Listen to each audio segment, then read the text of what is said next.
FC Taurinhan on siis viime vuoden harrastesarjan mestari, eli kyllä tytöillä laji hallussa on sillä taas ollaan kovin lähellä tuolta korkealta koroketta.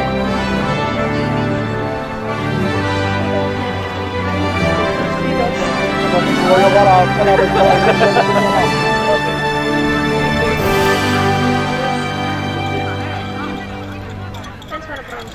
Ei. Sitten se kaikki. Kiitos, kiitos.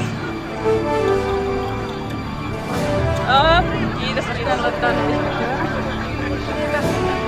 No, mitä nyt tuntuu? Mutta miehiä ei ruveta muuten halaa. Kopea ei hokea. Kopea enää.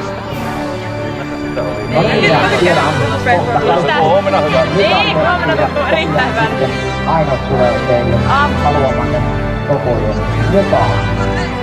Ja tämän vuoden Anime harrastesarjan mestari